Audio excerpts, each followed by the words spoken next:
Okay guys, I'm gonna be doing my presentation on cloning and how it works.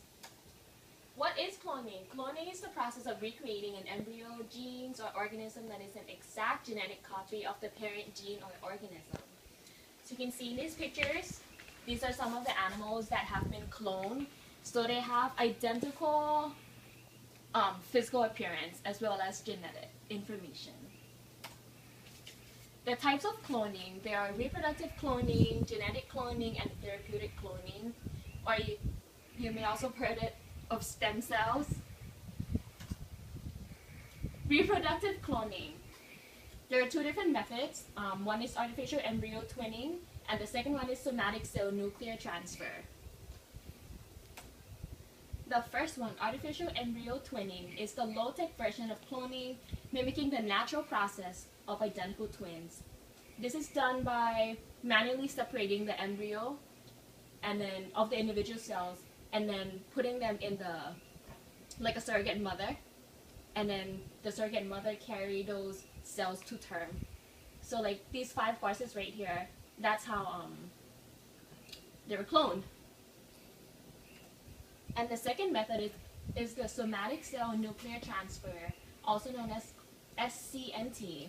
What happened is they take an egg cell and they enucleate it, or take out the nucleus of the egg cell, and then what they do is they plant a nucleus of a somatic cell into that egg cell, and then they add like a chemical to stimulate the growth, and then when those cells divide into 8 or more cells, so that becomes an embryo, and then they become a blastula, so like a ball of cell. Then they implant that into a mother, like a surrogate mother, and then again that gets carried to term. So that is how Dolly the sheep became Dolly the sheep. Okay, now we're going to talk about genetic cloning. Genetic cloning is when, say, a scientist wants to study a section of a DNA. What they do is they'll take that section of DNA, they'll put it in a plasmid of bacteria, and then they insert that plasmid back into the bacteria.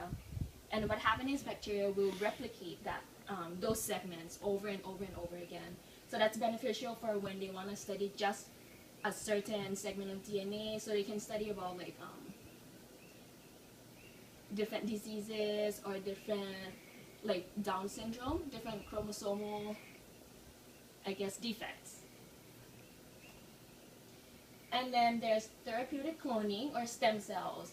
Stem cells are unspecialized cells prior to mitosis. This has the ability to differentiate into muscle cells, blood cells, or red blood cells. So as you can see in the picture, from the stem cell, it can become endoderm, mesoderm, or ectoderm. So those are the 3 layers of humans. Endoderm can become liver cells, and that can turn into organ transplant. Mesoderm turn into blood cells, so that can be beneficial for blood transfusion. Ectoderm can become neuron cells, so that can be beneficial for spinal cord injuries patients. And it can also be beneficial for treating birth defects. And the top picture, you can see the stem cell can also become skeletal muscle or cardiac muscles, so that can be beneficial for doing drug testing on human heart cells.